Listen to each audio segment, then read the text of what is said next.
રામ રામ.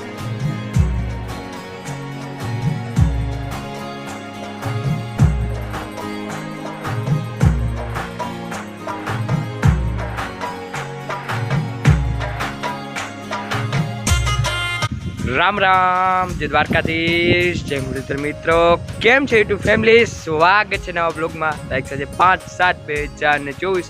હમણાં કેટલો ટાઈમથી આ બ્લોગ નહોતો આવતો, છેલ્લા 10 દી થઈ ગયા. એનું કારણ છે હું હતો કામમાં અને અત્યારે જો હું ને બાપુ છાંટ્યો અહીં દવા. માંડવી આપણે કેવી થઈ ગઈ તમને દેખાડું. દવા કેવાની છાંટી તો કે ખડની દવા છાંટી અહીં.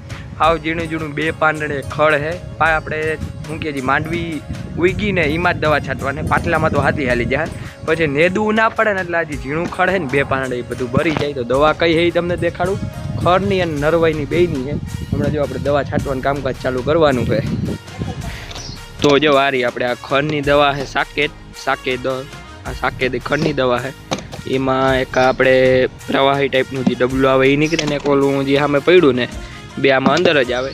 તો આ છે ને પાછી નરવાઈની છે આપણે ઝીંકા બોર નરવાઈની છે. તો હવે જો બાપુ પંપ ભરવા માંડ્યા છે નળીથી, અને પછી હવે આપણે દવા છાંટવાનું ચાલુ કરવાની. વાડીમાંથી જ લેવાની. હાલો તમને માંડવી દેખાડી દઉં કે આમાં આપણે 12 પંપ જેટલી દવામાં આવી. 10-12 પંપ તો આરામથી પંપ ભરી લઈ, પછી આપણે દવા છાંટવાનું કામ કરતી ચાલુ. તો જો આ છે આપણી દવા. આ એક ખડની દવા છે. આમાં 2 ટાઈપ આવે, એક આ પ્રવાહી આવે ને એક ઓલું પાવડર ટાઈપ આવે. એને લિક્વિડ કરી અને નાખવાનું. તો અત્યારે આપણે આ એક બીજી દવા છે, આ નરવાઈની છે. માંડવીને કંઈ આ દવા છાંટી અવગણ ના કરે એની. તો આ પંપ ને બધું આપણે ફિટ થઈ ગયું છે, બેરલ ને મસ્ત. હવે આમાં દવા એ ઓલી નખાઈ ગઈ, ખાલી ઓલી નરવાઈની નાખવાનું બાકી તો તમે પરવા જોયું હતો કે આ કઈ રીતના આપણે રિક્ષો આખો બનાવડાવ્યો હતો. જો કેટલી નોજલ આપણે 8 નોજલ વાળો રિક્ષો હોય એટલે વાર નહીં લાગે, ફટાફટ બધી હાયરું જાહે. તો જો આ છે વાડીની માંડવી, કાંતિ 93 નંબર માંડવી ભારી ઉગી છે મસ્ત. બાકી જો પાટલામાં બહુ ખડ છે અને હારમાં એવું જ ખડ છે. તો હારમાં પહેલાં દવા છાંટી દઈએ, નોજલું બધી હારમાં રાખી. તો આ બધું હારમાં ઝીણું ઝીણું ખડ છે ને હાથીમાં કાઢીમાં ના આવે. 2 પાંદડે જ થયું હજી, એટલે આમાં દવા મારી જાય ને એટલે આ ભરી જાય. બાકી તો આ તો બધું તાહાઈ જાય હાથી હાલી. એટલે આજ પહેલાં તો આપણે દવા છાંટી લઈએ અને પછી કરી હાથીવાળું કામકાજ ચાલુ. અને એક આપણે બુધવારે બપોર પહેલાં જે વાવણી કરી હતી ને, બી ઘટ્યું હતું ને લેવા ગયા ને, તમે બ્લોગમાં જોયું હશે. તો એ ઉગ્યું જ નહીં કંઈ. એનું કારણ છે કે એ બધાને નથી ઉગ્યું. જે લોકોએ અમારી પાસે બુધવારે બપોર પહેલાં વાવણી કરી, બાફના લીધે બી બધા ફોદા થઈ ગયા. અને ફોદા થઈ અને કંઈ ઉગ્યું જ નહીં ટૂંકમાં. અને એ પાછી વાવવી પડી હતી માંડવી. ત્યાં જો માંડવી આટલી પાછી વાવી નહીં, હા ઝીણકી છે. અહીંથી તમને દેખાતો હા મેં જો ટીસીએ પડી ગયું છે અમારે. હા પવન ને વરસાદ ને હમણાં બહુ હતો ને, ટીસી પડી ગયું. હા લાઇટ તો અત્યારે આપણે કાકાએ અવારે જે નવી આમ લાઈન નાખવી એના ખેતરના અમારા બેન હેઠા વચારે, ત્યાંથી અત્યારે લાઇટ તો આવે છે. જો લાઇટ તો છે ઘરે. આ ટીસી આ પડી ગયું છે જ્યાં વાવના મોટર ને બધું આ લઈ. હવે અરજી કરાવી દીધી છે. થોડુંક આ બધું શું કે કોરાઠું થાય ને એટલે ખોડવા આવજે. આપણી મકાઈ છે, મકાઈ ભારી જો નરવી ઉગી ગઈ છે. અહીં આપણે હાથીથી યોગીરાજની વીણીથી જ વાવી હતી.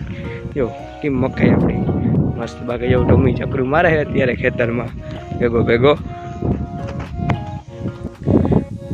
તો જો અત્યારે હું જોવા આવ્યો હું બુધવારે જ બપોર કઈને વાવણી થઈ હતી નહીં, વાવણીવાળી માંડવી પાછી વાવવી પડી. જો અહીંથી લઈ અને અમારે તો એટલું જ પાછું વાવવું પડ્યું. અમુકને 30 મણ જેટલા કણ મારા ગામમાં પાછા વાવવા પડ્યા. બુધવારે બપોર કણેજીને વાવણી કરી.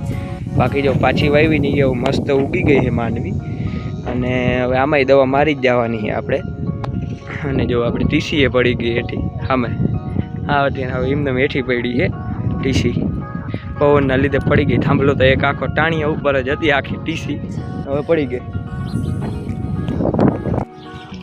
તો વાગી ગયા છે અત્યારે 4:20 ને એક બેરલ આખું ખાલી થઈ ગયું દવાનું.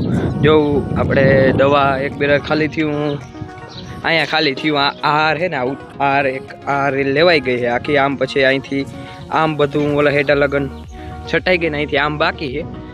12 પંપ આવે આ બેરલમાં, 12 પંપ આવે એટલે 12 વીઘા જેવું થાય. આ 16 વીઘાની આખી આ વાડી છે, એમાંથી 4 વીઘા વહીતું છે. તો એમાં આપણે જો ફટાફટ છાંટવા માંડી. લાઇટ હતી ને ઓલે પહેલાં તો મોટર સીધી મૂકી હતી ને ભરાઈ ગયું હતું. લાઇટ છે ને જો ડોલુંથી ને ગાગરુંથી ભરી હોય નળેથી નળે પાણી આવે ને ફટાફટ આપણે બેરલ ભરી આને છાંટવા માંડીએ એટલે ઓલી કટકી આવી જાય આમાં અડધીથી જાજી આ બેરલમાં આખું બેરલ આપણે આ વાડીમાં નહીં જોઈએ આ કટકીમાં હજી કંઈ વિચાર નથી દવા છાંટવાનું શું થાય એટલે આ વાડીને કટકી પૂરી કરી લઈ પછી જોવાય. તો અત્યારે જો ફાઇનલી છે ને બધી વાડીમાં દવા છટાઈ ગઈ છે અને આવી ગયા અમે કટકીમાં આપણે જો કટકીમાં એક ફલે ભરી ગયા હોય ને હવે આપણે કટકી ફટાફટ દવા છાંટવા માંડી ખડની હે તો તમને ખબર જ છે ફટાફટ આ કટકીમાં છાંટી નાખી દવા કટકીની તમને માંડવી દેખાડશે આમાં એ જ છે કાંતિતાનું જો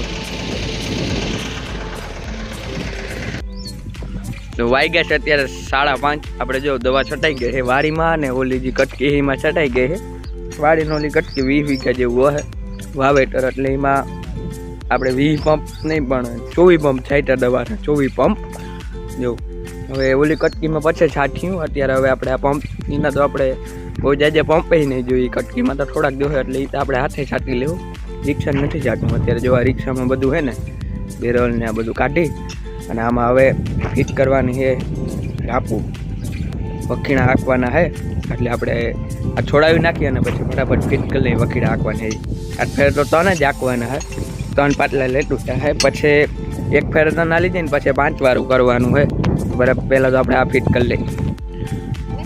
તો વાગી ગયા છે અત્યારે 6 ને આપણે જો રિક્ષામાં આગળ ફિટ કરેલ હતું બધું જે દવા છાંટવાનું એટલી વારમાં કાઢીએ લીધું અને જે દવા વહી હતી બેરલમાં કાઢોલ ને આટલી ડોલ ભરાણી બાકી હવે આપણે કરવા માંડ્યા હોય રીમાનિયા ફિટ થઈ જાય ને એટલે વાડીમાં અત્યારે ન થાકવાનું કેમ કે હમણાં દવા છાંટી છે તાજી જ છાંટી એટલે આ કટકીમાંથી આજે હાંકવું ચાલુ કરી આપણે પહેલાં 3 મોટા રીમાની હાંકી હોય 3 મોટા રીમાની હાંકો એમાં કઈ રીતના હોય કે એક પાટલું મૂકતું જવાનું અને પછી એવી રીતના હાંકવાનું પહેલાં 3 પાટલા રહેવાના પછી એક મૂકી દેવાનું ફરી 3 એવી રીતના તમને ખબર હોય તો આપણે હાંકી એનું કારણ છે કે પછી જે 4 દાંતે વાવણી થઈ હોય ને એ પાટલા 3 પાટલા હરખા હોય પછી ચોથું પાટલું આવે ને એ જરાક લાંબા ટૂંક હોય જો આ 3 પાટલા હરખા આમાં થોડોક ફેર હોય આ મૂકી દેવાનું એવી રીતના આમ બધા હાંકતા જાઉં એક પાટલું મૂકતું જવાનું 3 પાટલે એક પછી એને ઝીણકુરીમાંની ફિટ કરીને હાંકવાનું હોય.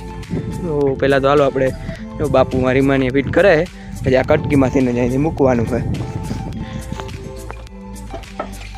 તો જો આપણે 3 વડા રીમાનિયા ફિટ થઈ ગયા છે હાથીમાં વકડા રીમાનિયા છે આ સીધા રીમાનિયા નથી અને હજી 2-3 વર્ષ થયા કરાવી હોય એને વકડા રીમાનિયા જો આવી રીતના આવે આ કટકીમાં ચાલુ કરવાનું હોય આપણે હાંકવાનું પહેલાં હાથ ધોતા હોય હજી દવાવાળા ભર્યા રીમાનિયા ફિટ થઈ ગયા પછી કરી હાંકવાનું ચાલુ.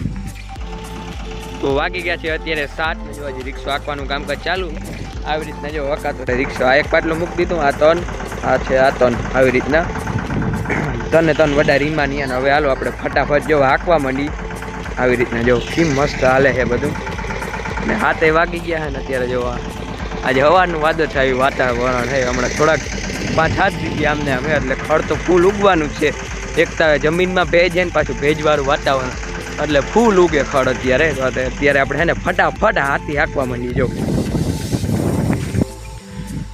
તો વાગી ગયા છે અત્યારે 7:30 મિત્રો અને જો આપણે ઓલી કટકીમાં હાંકતા હતા એમાં જે ઓલી માંડવી નવી વાવી છે એમાં હજી નથી આખું જે પહેલાં ઉગી ગઈ હતી ને એમાં હાંકી લીધું છે મકાઈમાં હાંકાઈ ગયું છે અને આપણે સીધા આવી ગયા હોય વાડીમાં જો આપણે હરાડો કરી લીધો છે કાલે હવે કાલે સવારે હાંકશું 7:30 તો વાગી ગયા છે અત્યારે જો આપણે ઘેર જઈ બાકી જો આપણે આ માંડવી કાંતિતાણું. તો વાગી ગયા છે અત્યારે 7:50 મિત્રો જો આજે કામકાજમાં તો બપોર પછી આવીને બધું લીધું હતું કામકાજ દવા છાંટી પછી આપણે તમને ખબર હોય તો વખીડા હાંકવાનું હવે કામકાજ કરતી હતું ચાલવા પહેલાં જ વખીડા હાલે અને ઓલી કટકીમાં હાલી ગયા ને હવે આ વાડીમાં ચાલુ કરી દીધું જેવું રિક્ષામાં પડ્યો હજી ચાલુ જ કર્યા છે વાડીમાં તો ખાલી. તો વાગી ગયા છે અત્યારે 7:50 મિત્રો આજનો બ્લોગ આપણે એન્ડ કરી બ્લોગ કયો લાગ્યો કોમેન્ટ કરજો લાઈક કરજો શેર કરજો ને સબસ્ક્રાઈબ કરજો મારા ચેનલને મળશે કાલે ત્યાં લગન જય દ્વારકાધીશ.